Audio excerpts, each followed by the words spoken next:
If you spent the last 2 weeks perfecting your consulting offer and still haven't shown it to a single potential client, your offer is not the problem. You're just hiding behind it doing the easy stuff. And I know that sounds harsh, but the easy things like changing up deliverables, changing the name of your offer, or asking ChatGPT to rewrite it one more time, those are all the easy things. But you know what's not easy? Putting that offer in front of a human being who can look at it, say, no, I'm not interested. Now there's an uncomfortable gut punch. So the easy thing is to tell ourselves, I just need to work on it a little bit more. In this video, I'm going to help you stop doing that. I'm going to show you how to tell when your consulting offer is good enough and ready to put in front of potential clients. And I want you to remember this throughout the rest of the video. You're only creating version 1. The market and your clients finish the offer, because you're never going to think your way to the perfect consulting offer sitting alone in your office. At some point, you got to talk to people who may pay for it. And that point is a lot sooner than you think. So let's look at what's actually going on here. If you watched my last video about creating your first consulting offer, you've already got all the pieces. And we're not going to go through that again here. At some point, you got to stop creating and start testing. And that's where people get stuck. It can be a real roadblock. I mean, you have your idea and you have an idea who could potentially help. You've identified a problem you can solve. Maybe you thought through it enough to figure out how you're actually going to deliver it. But instead of moving forward and talking to people, we go back and start changing things. You start adding deliverables. You think maybe you need a better name, or maybe your niche isn't niche enough, or you need to change the pricing and you haven't even told anybody what the price is. Or you start thinking you need a website, maybe you need a logo, and it all feels like work, and you think you're accomplishing something. And you just spent 3 hours doing it, and it feels like you've been working on your business. But stop and ask yourself this. Did you really do anything today that could result in a customer becoming a client and making some money? Because it's kind of the point. Because you can work on your offer all day long, but you've never put yourself in a position to hear the word no. Or yes for that matter. Because that feels safe. Taking it to an actual client isn't. And that's where we need to be honest with ourselves. Because we get to the point where we're really not perfecting the offer anymore. We're really just avoiding the buyer. So how do you know when your offer is ready? Here's where I'm going to lower the bar for you. Because your first offer isn't your forever offer. It doesn't need the perfect name. It doesn't need to be a 27-page proposal. It doesn't need a fancy funnel. It certainly doesn't need a website. You just need to have enough clarity to have a useful conversation with a potential buyer. And that's it. So here's the basic test. It's just 4 questions. Number 1, who do you help? Not everybody. Who is the specific person or business that you want to help? Number 2, what problem are you trying to solve for them? I mean, basically, what's happening in their world that you know how to fix? Number 3, what's the outcome? What's different after they work with you? What gets better for them? What got fixed? Did something get easier? I mean, what results are they actually paying for? And question 4, how are you basically going to help them get there? And you don't need to have every detail figured out. You need to be able to explain the basic way you're going to work together to get there. So if you can answer those 4 questions clearly enough, so another person is able to understand what you're talking about, your offer is ready for testing. Now, it's not finished, and it's certainly not perfect, but it's ready enough. And there's a big difference. Now, if you're feeling a little stuck with these 4 questions at this point, comment below or shoot me a DM, and I'll get together with you and we'll get you moving forward again. So here's the mindset shift I want you to make. Stop treating version 1 of your consulting offer like the finished product. Treat it like a hypothesis, because that's what it is. Because you're saying that you believe this person has this problem, and you believe they want this particular outcome, and you believe you can help them achieve that in this way. That's great, but you don't know if you're right. And you don't find that out by asking yourself or ChatGPT. AI helps, but it usually just kind of agrees with you and tells you you're doing a great job. But there's one thing AI cannot do, and that's become your customer. They're not handing over $3,000. And that's the problem with not talking to real human beings. You can talk yourselves into having the greatest offer in the world. But if you haven't talked to one single potential buyer, that's not proof. All you're doing is preparing, and eventually you need evidence. That's why I keep saying that you're creating version 1. It's the client and the market that finish the offer. Because once you start talking to people, you're going to learn things you simply cannot find out any other way. You might describe the problem one way, but 5 potential clients may describe it potentially differently. But you got to listen to that. Those are clues.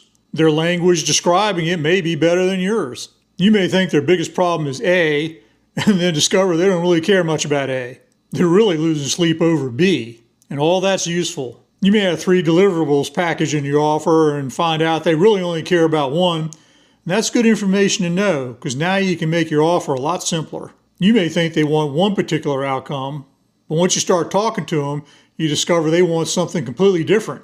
You might discover that your offer is too broad, not specific enough, or confusing, or you may discover they want exactly what you're offering, and wouldn't that be great? But you don't know unless you get another human being involved. That's why trying to perfect the offer before talking to anyone in the market is actually backwards. You get the clients by having conversations. But the conversations aren't something you do after the offer is finished. The conversations are just part of how the offer does get finished. Now, you don't need to turn this aspect of it into a giant project. You don't need some giant spreadsheet with a whole bunch of validation criteria. It really comes down to just paying attention to the conversations, listening. Watch what happens when you explain your offer to your potential client. Do they understand it immediately? Or do you have to spend 5 minutes explaining what you mean? So body language and stuff, that's useful information. When you describe the problem you're solving, do they say, hey, that's exactly what I need? And that's useful information. Do they jump in and start telling stories about how that problem is affecting them? That's useful information. Do they ask you, how does this work? How long does it take? Maybe they ask, what would you do in my situation? And the best one, how much does something like that cost? Because now you're getting somewhere. Then on the flip side, maybe you're just getting blank stares. And that's useful information too. Maybe they just don't recognize the problem. Or nobody seems to care about the outcome when you're talking about it. And that's useful information too. Just don't take it personally. It stings, but you got to have thick skin in this business. But you do want to use all of this. Again, the goal wasn't to prove version 1 of your offer was brilliant. The goal is always to build an offer that people want. Those two are not the same thing. So here's what I want you to do. I want you to have 3 to 5 real conversations with people. Not more research, not more conversation with ChatGPT, just real people. And start with people that you believe are reasonably close to the type of people or business that you're trying to help. And you likely know some already, even though you can't think of them at the moment. I mean, you may have a LinkedIn network. I'm sure you have plenty of people that you've worked with throughout your career. You got former colleagues, there's vendors you've come to know. You can look back at clients you've interacted with. I mean, look at your contact list on your phone. The point is, you don't need 10,000 followers. You just need 3 to 5 people. And I want to make something clear, is that the goal of these first 3 to 5 conversations isn't to get 3 to 5 clients, even though that'd be nice. I mean, if someone wants to buy, great, sale's a sale. You're certainly not going to stop them. But right now, we're really just trying to get out of our heads and into the real world. We're trying to learn, does the problem resonate with people? Does the outcome matter? Does the offer even make sense? You want to know what questions people ask and their answers. What language are they using to describe the problem? Are they getting confused? And note what objections come up. Those 3 to 5 conversations will tell you more about your offer than you've discovered in the last 5 months of working on it. Now let's talk about the part no one really wants to talk about. You're going to be nervous, and that's normal, and it's actually a good thing. Because now there's something actually at stake. You're not sitting at home in front of your computer, changing your offer, where no one can reject you. But once you start talking to people, that's the opportunity for somebody to say no. And somebody can ignore your message. Somebody can tell you they're not interested. Some may tell you they don't think they need what you're offering. But you need to understand that's not failure. It's data to learn from. It's just part of business. And businesses exist because customers exist. No way around that. So eventually and over time, you're going to get comfortable talking with customers. Because there's just no version of this where you create the perfect offer, throw it on a website, and everybody comes knocking your door down. It'd be nice if it worked that way, but that's not real. It starts with having conversations with people. You need conversations, you need feedback, and that eventually leads to sales. That's the business, and the sooner you accept that, the faster this gets. Now here's a really important point I want you to pay attention to, because it's easy to slip into it. Because I know it can happen at the first couple of conversations. Someone doesn't understand the offer, or you're fumbling a little bit. That's normal, especially when you're starting out. So the first thing we do is you run back to the computer. And that's okay.